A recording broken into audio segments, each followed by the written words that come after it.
the city of Flint has a poverty issue, unlike any other city in the United States of America. That's significant. I mean, just that itself, that statement. Okay. Oh, everybody's got poverty. No. We have poverty all across the world, all across this nation, but the average level of below poverty and people living below poverty in cities for the size of manufacturing and complex that the city of Flint is, about 12 to 14% at the highest. Okay, here in Flint, it's 42% of the adults and 58% of the children. In the country, we're talking 14 and 12% on the average.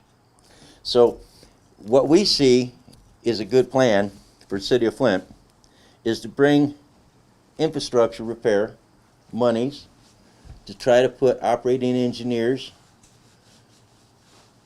plumbers, welders, electricians, to put apprenticeship cards in people's pockets, to get them working under prevailing wages, not poverty wages. Prevailing wages are about $18 to $24 an hour. We have training facilities throughout our state. We have about 60,000 people in our state that we put to work every year in construction.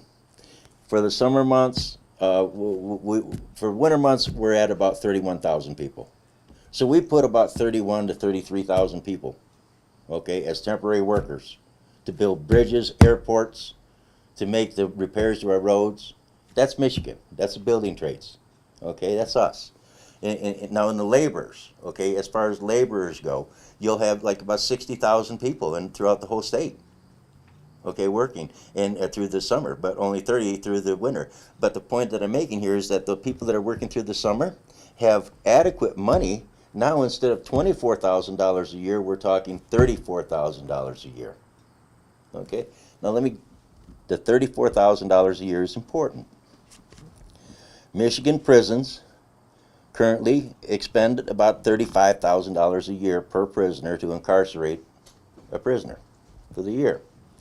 We here in Flint, we fill the prisons through a revolving door system of poverty based upon the 42% of the population that's forced to live under poverty.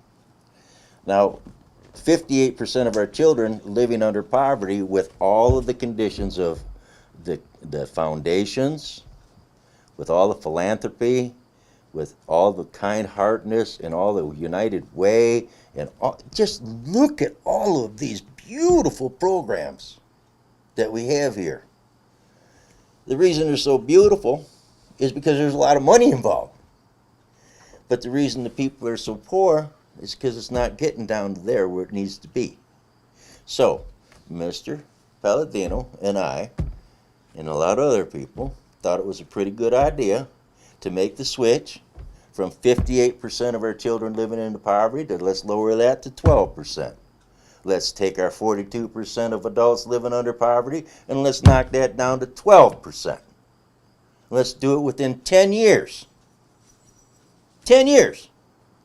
And we can turn this whole city on its ear for the positive good for the next 100 years. That's the key. Those are the keys that they don't want us to have. Thanks for watching. Bye-bye.